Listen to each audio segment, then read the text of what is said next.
মৃত বা জীবিত মশা ধরে দিতে পারলে মিলবে নগদ অর্থ পুরস্কার। শুধু তাই নয়, মশার লার্ভা জমা দিলেও মিলবে এই পুরস্কার। কেউ 5টি মশা জমা দিতে পারলে স্থানীয় মুদ্রায় 1 পেসো পাবেন তিনি।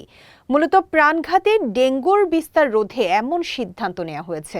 বিস্তারিত সৈয়দ নওশাদের ডেস্ক রিপোর্টে। শীতের মৌসুম শেষ হওয়ার সঙ্গে সঙ্গে বেড়ে যায় মশার উপদ্রব। ফলে মশার উৎপাতে অতিষ্ঠ হয়ে অনেকে দিনের বেলাও মশারি টানিয়ে বা কয়েল জ্বালিয়ে থাকেন। এবার তেমনই ডেঙ্গু মশার উপদ্রব কমাতে অভিনব এক পন্থা অবলম্বন করেছে দক্ষিণ পূর্ব এশিয়ার দেশ ফিলিপাইনের একটি শহর। মূলত অঞ্চলটিতে ডেঙ্গুতে আক্রান্ত হয়ে 2জন শিক্ষার্থীর মৃত্যুর পর এ সিদ্ধান্ত নেওয়া হয়েছে।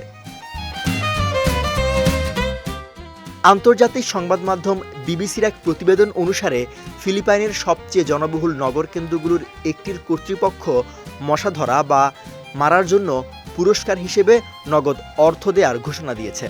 ফিলিপাইনের বারাঙ্গে অ্যাডিশনাল হিলসের গ্রাম প্রধান কার্লিটো সার্নাল বলেন, কেউ 5টি মশা জমা দিতে পারলেই স্থানীয় মুদ্রায় 1 পেসো পুরস্কার পাবেন। মশার লার্ভা জমা দিলেও পুরস্কার দেয়া হবে। এদিকে মশা মারার জন্য পুরস্কার ঘোষণায় শুরু হয়েছে নানা আলোচনা সমালোচনা। সামাজিক যোগাযোগ মাধ্যমে কেউ কেউ লিখছেন, এখন মশার খামার করা হবে।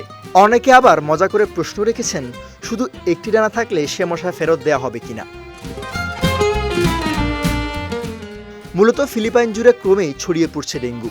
দেশটির স্বাস্থ্য বিভাগ বলছে, এ বছরের 1 ফেব্রুয়ারি পর্যন্ত ফিলিপাইনে 28,234 জনের ডেঙ্গু শনাক্ত হয়েছে।